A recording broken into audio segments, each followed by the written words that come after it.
Hola, ¿qué tal están? Bienvenidos una semana más a este Calle Mayor. El pasado 6 de octubre se celebró el Día Mundial de la Arquitectura, una excusa para que nos acompañe en este plató Elena Guijarro, decana del Colegio Oficial de Arquitectos de Castilla-La Mancha. Gracias por estar con nosotros. Muchas gracias a vosotros por invitarnos. El lema de este año elegido ha sido Arquitectura que cuida. ¿Por qué se ha elegido este lema? Pues por muchas cosas. Si nos paramos a pensar, la verdad es que es más acertado de lo que pensábamos al principio, porque cuida del bienestar de las personas. La arquitectura es crear espacios habitables lo más saludables y agradables posibles para la estancia, para el trabajo, para las actividades. Entonces, cuida de las personas porque crea espacios que cuidan a las personas, cuida de la sociedad, cuida de las ciudades a través del urbanismo y del planeamiento, cuida del medio ambiente, cuida del entorno y cuida del planeta. Todos esos conceptos son los que se tratan de explicar a lo largo de este mes a la ciudadanía en la incesante tarea y reto que tiene el Colegio de Arquitectos de acercar todo lo que hacen al ciudadano. Siempre dicen ustedes que no son una élite, sino que hay que tratar de esforzarse por explicar al ciudadano que están más cercanos de lo que parece. Sí, porque como te he dicho, nuestro trabajo consiste en hacer obras para cuidar de las personas y tenemos que acercar esas obras lo más posible a las personas, que las entiendan. ¿Por qué hacemos las cosas así? ¿Qué criterios seguimos? Nos hemos dado cuenta, por ejemplo, con la pandemia, de temas que nosotros insistíamos mucho en convencer de los aislamientos, de la ventilación, de la orientación, de lo importante que era, y nos hemos dado cuenta, después de tener que estar encerrados mucho tiempo en casa, de que todos esos factores que nosotros ya veníamos defendiendo son imprescindibles y mejoran el confort, la habitabilidad y la salud incluso de las personas que lo habitan. ¿Cómo se enfrenta el Colegio de Arquitectos al gran problema que tenemos compartido en este país, que es el problema de la vivienda? Porque es un problema tremendamente complejo, que tiene muchísimas aristas, en el que los arquitectos tienen mucho que decir. Sí, a ver, nos hemos encontrado con que se ha producido una situación que ya tuvimos en épocas pasadas y que esperamos que no tengan las mismas consecuencias y que se sepa reconducir esta vez porque ya tenemos una experiencia. Se ha producido un incremento en la demanda porque tenemos inmigración, tenemos más demanda de viviendas, jóvenes que se quieren emancipar y tenemos muy poca oferta. El problema es que ha caído la oferta considerablemente, que no hay oferta porque no hay viviendas en alquiler, no hay viviendas en venta, no hay viviendas sociales. Llevamos muchos años sin que se construya vivienda de VPO, porque además es que ni siquiera salían los números para hacer ni siquiera VPO por una serie de circunstancias, como es la subida del precio de mano de obra y de materiales, escasez de oficio, escasez de mano de obra, escasez de empresas constructoras, falta de relevo generacional. Se produce un incremento en el coste de la construcción y eso produce que las iniciativas privadas no se atrevan por la inestabilidad en el análisis de la viabilidad de una promoción, pero es que tampoco ha habido iniciativa pública. Entonces, hay un déficit muy importante de vivienda pública para poder facilitar, sobre todo, la emancipación de los jóvenes a través de un alquiler económico y luego, en general, obra nueva y rehabilitación. Estamos avanzando mucho en la rehabilitación, pero nos queda todavía mucha tarea. Hay todavía mucho parque edificado que es necesario rehabilitar y acondicionar para poder habitar.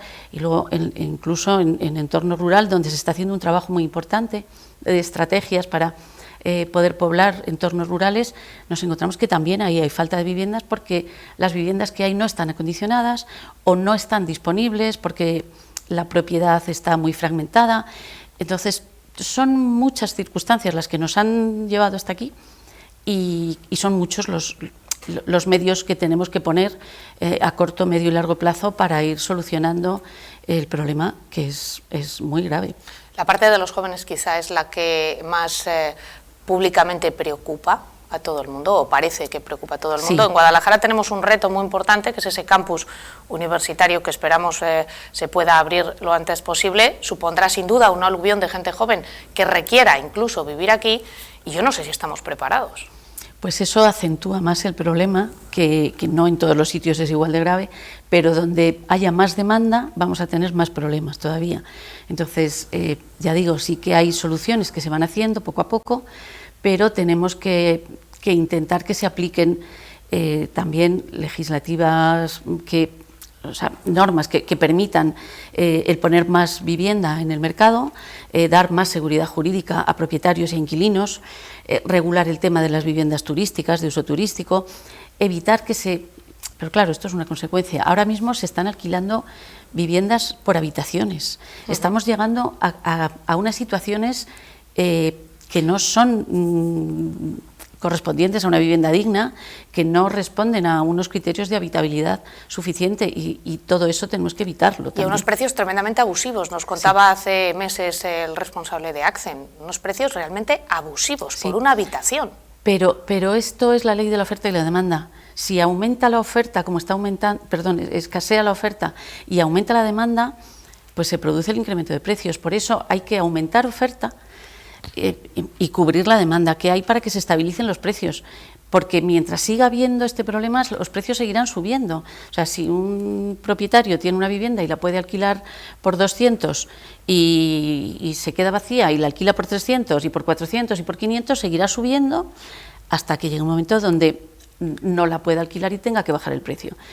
A día de hoy, o aumentamos oferta o los precios van a seguir subiendo. ¿Seguirá subiendo hasta que volvamos a tener los mismos problemas que ya hemos tenido? Es decir, siempre se dice que tropezamos en la misma piedra varias veces. No sé si esto es cíclico y puede pasar que después de un momento de igual falsa euforia por parte de un incremento exponencial de los precios, llegue un momento que el mercado se caiga. Vamos a ver, la situación es distinta, completamente distinta.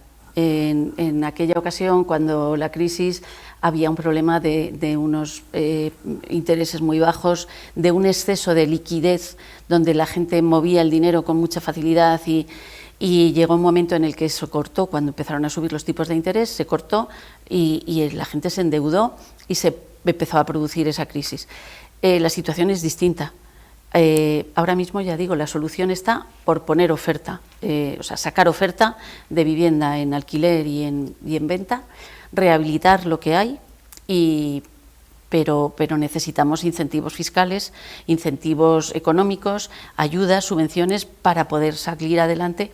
Y de hecho, bueno, pues la semana pasada se acabó el plazo de alegaciones del nuevo Plan Estatal de Vivienda, que recoge esta vez un periodo de 5 años, no 4, y donde se plantean una serie de ayudas para efectivamente incentivar la rehabilitación, incentivar la obra nueva y fomentar esas, hacer concursos, sacar suelo y hacer concursos de vivienda en alquiler y en VPO en venta. Hacer menos rígidas las normas del juego, ¿no? Bueno, luego hay muchos más factores. Hay que agilizar trámites de licencias también, que en Guadalajara no estamos muy mal, pero estamos encontrándonos en algunos sitios donde los plazos de informe y plazos de resolución de licencias van por encima de un año, cosa que es inviable. O sea, un promotor no puede hacer un análisis y plantearse una promoción si sabe que hasta dentro de un año no va a poder hacer contratos con los compradores. Hay mucha inestabilidad y no se puede prever qué va a pasar de aquí a un año y meterse en operaciones muy grandes con mucho riesgo. Entonces, hablaba de un año, incluso hay quien dice que los plazos se alargan en el tiempo hasta el punto de que lo diseñado no tiene nada que ver desde el momento en el que se hace un diseño de una promoción para una situación de la sociedad, cuando se resuelve y por fin se puede empezar, la situación ha cambiado. O sea, de alguna manera tienen que pensar todos los agentes que están implicados en el tema de la vivienda, que son muchísimos, a futuro, a una situación que no saben por dónde va a ir. Pero es que no es predecible. Porque si no es obsoleto. Ya. Pero ese futuro, a ver, nosotros desde el punto de vista técnico sí que sabemos que va a haber una serie de modificaciones, que van a cambiar el código técnico, que vamos a tener en cuenta una serie de criterios que ahora no se tienen y que debemos ir teniéndolos en cuenta para que no nos pille desprevenido y para cuando luego tengamos que tener la licencia de aquello, el futuro, lo tengamos previsto. Eso es complicado de por sí. Pero lo que tenemos que hacer es agilizar esos trámites. Hay métodos para agilizarlo. no, desde el Colegio de Arquitectos, no todos los métodos que se van a utilizar para agilizar licencias nos parecen los más adecuados, pero entendemos que hay mucha manera de agilizar. Tenemos que concienciar a las administraciones, a la administración local sobre todo, de que hay unos plazos para contestar, para resolver los informes de licencia, y que si tienen que dotar de medios suficientes y medios humanos suficientes a la administración, tendrán que hacerlo, porque es la mejor manera de que todo esto luego funcione y no haya problemas y no haya esos colapsos dentro de la administración. Hablábamos de los jóvenes y hablaba usted del mundo rural. Nos visitaba hace una semana el alcalde del Recuenco y nos hablaba de las serias dificultades que tienen y de la necesidad urgente de que se habiliten nuevos espacios para construir, pero con el riesgo de que hay que tener en el mundo rural un crecimiento lineal, de no hacer urbanizaciones externas que pierdan el nexo de unión y de crecimiento del propio pueblo, que puede ser uno de los problemas a futuro que tengamos. Sí, a ver, el planteamiento dentro del entorno rural es distinto, efectivamente, pero es muy parecido también a lo que pasa en las ciudades. Por un lado tenemos todo el parque construido, en los pueblos tenemos edificaciones ya dentro del casco que tienen una tipología determinada, que configuran un casco con una identidad. Y luego las urbanizaciones de los alrededores, que efectivamente pues, a veces distorsionan y no están muy acordes con lo que es esa tipología de casco. Pasa lo mismo, preferentemente rehabilitar lo que ya hay, acondicionar las viviendas que ya existen y que además suelen tener sistemas constructivos en los pueblos pues bastante sólidos cuando se utilizan, sobre todo en las zonas donde se utiliza piedra en la construcción. Entonces hay que recuperar esos cascos y luego, pues si es necesario ensanchar y hacer zonas de ensanche, pues que queden también integradas y que no distorsionen la imagen de ese núcleo rural. Y buscar soluciones para esa desfragmentación de titularidad que hay con motivo de muchas herencias en el entorno rural, que es otro gran problema. Sí. La propiedad está fraccionada y muchas veces es imposible acceder a ella, entonces habría que buscar también fórmulas por parte, ya digo, de administración local e incluso de administración autonómica. Y bueno, pues han salido también algunas líneas de ayuda para fijar población, rehabilitación, subvenciones a rehabilitación por parte de promotores que después alquilen esas viviendas con la condición de que se alquilen y los inquilinos estén empadronados allí. Bueno, pues repetir ese tipo de iniciativas que se ha quedado un poco escaso porque ha habido demanda y no ha dado tiempo casi a...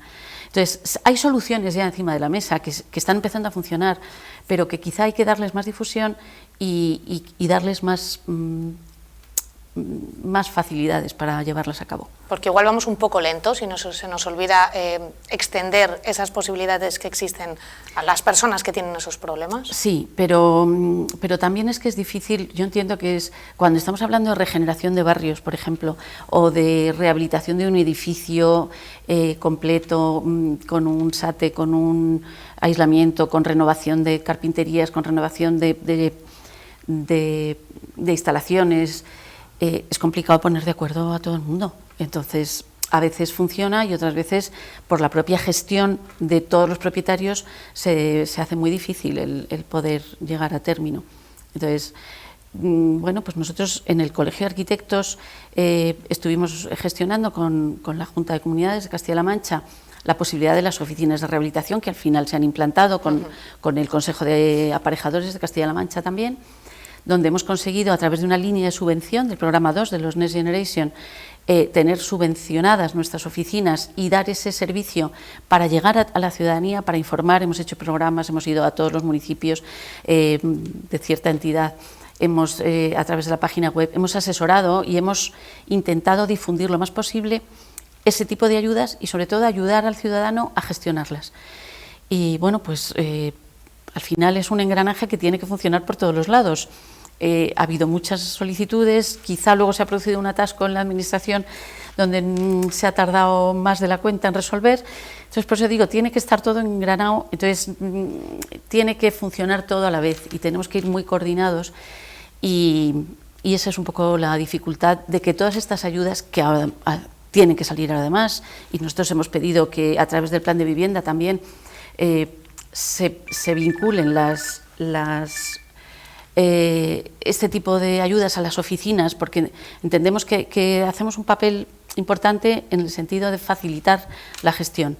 Y bueno, pues nos gustaría seguir asesorando en ese sentido a través del Plan Estatal de Vivienda. Pasos se han dado porque hemos visto comunidades ya de cierta edad que han sufrido ese lavado de cara, por así decirlo, que es más allá de un lavado de cara que se ve de fachada para afuera, sino que significa apostar por todo ese confort a través de la apuesta por la sostenibilidad, de la que hablábamos al principio. Sí. O sea, reviste también en una reducción de gasto, porque se necesita menos calefacción, hay viviendas más mejores para la calidad de vida de los ciudadanos, sobre todo de una gente mayor. Nosotros defendemos desde el principio, y todo esto surgió después de la pandemia, cuando estábamos encerrados, cuando se vio que... Bueno, y teníamos tiempo para pensar. Teníamos tiempo para pensar, y pensábamos mucho, hicimos muchas reuniones, y nos dimos cuenta de que después de la pandemia quizá nos íbamos a enfrentar a una crisis económica, porque después de estar tanto tiempo sin poder hacer cosas, probablemente iba a haber una crisis, y además... bueno, pues iban a venir luego unos fondos europeos que nos iban a permitir salir de esa situación. Y apostamos por utilizar la rehabilitación de eficiencia energética como motor de reactivación de este proceso. Entonces, se vincularon esas ayudas a la mejora de eficiencia energética. Pero previamente a que esto saliera, nosotros ya estábamos haciendo esa labor de difusión y de concienciación de que el que hayan venido ayudas facilita las cosas, empuja a que se haga, pero simplemente el hecho de rehabilitar una vivienda, mejorar esa envolvente, evitar esas pérdidas de calor a través de ventanas y de las propias paredes, suelos y techos, y utilizar luego una energía renovable que tenga menor consumo y que tenga un consumo menos perjudicial, simplemente eso ya es una mejora y ya compensa el hacer esa inversión, porque se amortiza en un tiempo determinado. Si luego además vienen los fondos y resulta que la amortizas en vez de 5 años, en 1, porque además luego esto, la inversión que tú has hecho, lo que no está financiado, esa inversión que tú haces, también o sea, ese ingreso de la subvención no es un incremento de cara a Hacienda, no se declara, y la inversión que haces además también la desgravas. Con lo cual, haciendo números, pues la verdad es que económicamente sale muy bien. Pero aunque no hubiera ayudas, y es un poco la idea que nosotros intentamos transmitir, la mejora que supone de confort, ahorro económico es importante. Y mejora de confort dentro de la vivienda, mejora acústica, mejora de accesibilidad. O sea, defendemos además la rehabilitación integral, no solo de eficiencia energética, sino de accesibilidad, de condiciones de habitabilidad, de refuerzo estructural cuando sea necesario. Y por eso hay una figura que se creó, una herramienta que se creó precisamente pues, a raíz de estos fondos y que ya en la que estábamos trabajando también previamente, que es el libro del edificio existente.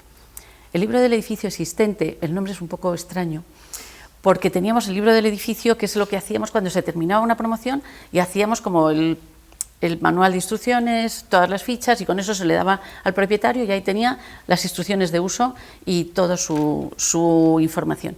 El libro del edificio existente es eso mismo en los edificios que ya están hechos.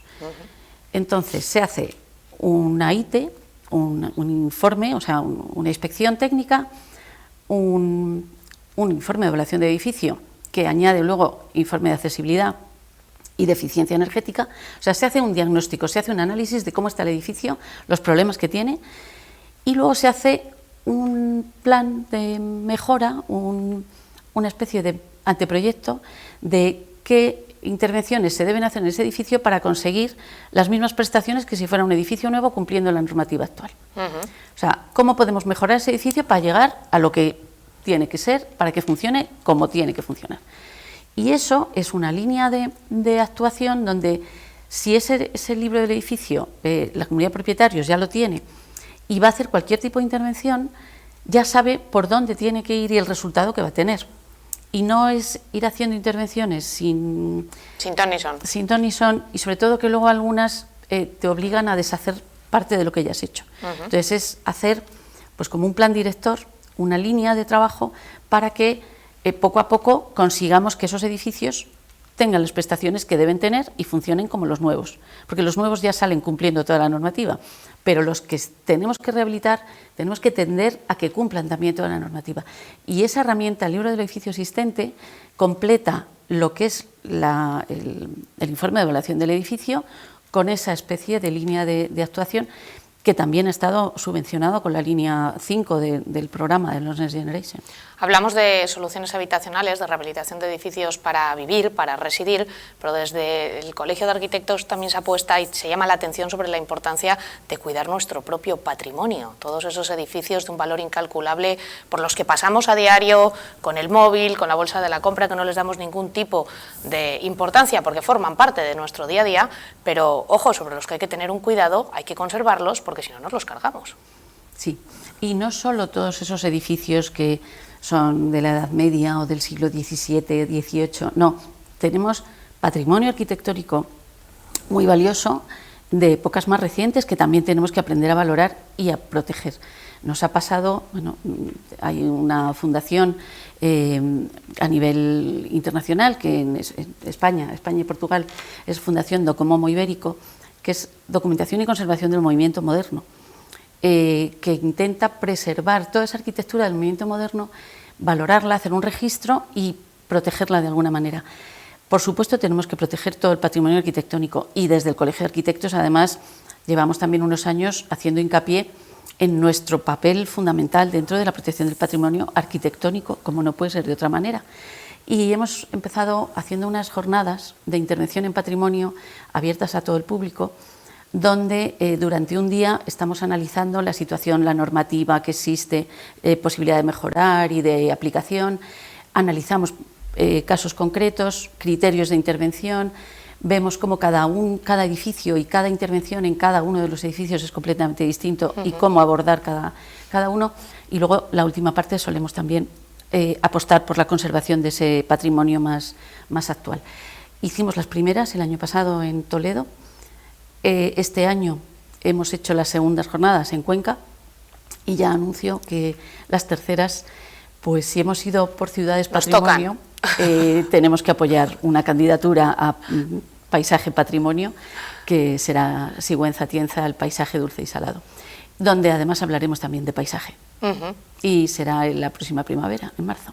Así que estaremos muy atentos a esa gran cita, nos alegramos de que nos toque y nos toque también apoyar, como estamos haciendo todos, esa gran candidatura que va a suponer mucho para nosotros. Hablamos de todas las actividades que se están organizando, Decana, con motivo de este Día Mundial de la Arquitectura, que fue, recordamos, el 6 de octubre, y se han hecho en todas las demarcaciones visitas guiadas a edificios tremendamente dispares, a obras en construcción, a edificios ya construidos. En Guadalajara se han hecho visitas y se están haciendo al Museo Astronómico, a viviendas del CES en el Remate de las Cañas, Centro Social del Cuartel de Lenares y Hospital Martín de Zárate. Situaciones completamente diferentes unas de otras. Sí, edificios clásicos, edificios actuales, edificios en construcción que están aplicando criterios de sostenibilidad, circularidad y eficiencia, industrialización, que es lo que nos toca, y como ejemplo de tipos de construcción, otros que ya están terminados y bueno, pues incluso con varias tipologías. Es verdad, lo que decíamos al principio, nosotros, nuestro trabajo, tenemos necesidad de difundirlo para que la gente, no solamente un cliente que venga a encargarnos su vivienda, sepa, disfrute de esa vivienda, sino que todos, sobre todo los edificios públicos, seamos capaces de entender por qué son las cosas así, por qué se han hecho y sepamos valorar de otra manera esa calidad arquitectónica de muchos edificios que a veces pues, el usuario a lo mejor no es consciente.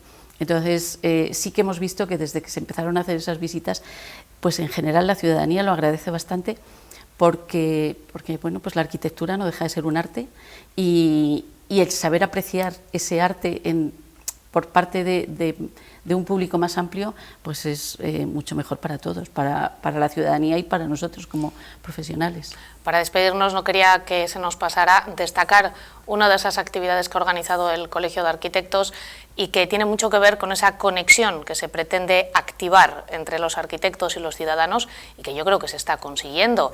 Para muestra, ese más de centenar de participantes en el primer concurso de fotografía de Instagram, La Arquitectura de Guadalajara. Si no la vieron en el Mercado de Abastos, la pueden ver metiéndose en el perfil de Instagram. Una manera de poner las redes sociales y la tecnología al servicio del ciudadano y de la arquitectura. Sí. Sí, porque como todo evoluciona, igual que nuestros sistemas constructivos evolucionan y tenemos que ir adaptándonos, la forma de difundir la arquitectura también ha cambiado. Entonces, ahora mismo tenemos que hacer llegar esto a través de redes sociales, que es lo que se está manejando, y tenemos que actualizar la forma de difundir y de compartir con la ciudadanía todo lo que hacemos. Y a través de Instagram la verdad es que se está consiguiendo una difusión muy importante, ha habido mucha participación. Más de un centenar de personas, sí. No sé si se lo esperaban cuando lo organizaron. No, la verdad es que ha dado un resultado mejor de lo esperado, y bueno, pues a partir de ahí, esta ha sido la primera convocatoria, y a partir de ahí haremos más. Pues de momento lo vamos a dejar aquí. Elena Guijarro, decana del Colegio Oficial de Arquitectos de Castilla-La Mancha, muchísimas gracias por acompañarnos y estaremos muy pendientes de cómo evoluciona y del papel importante que tienen los arquitectos para solucionar problemas vitales como el de la vivienda, y también de esa noticia que nos ha dado, de ese titular de apostar por nuestra candidatura de Sigüenza y de Atienza. Por supuesto. Muchísimas gracias por acompañarnos. Nosotros les dejamos aquí, pero en 7 días ya saben más protagonistas para abordar la actualidad de la provincia de Guadalajara.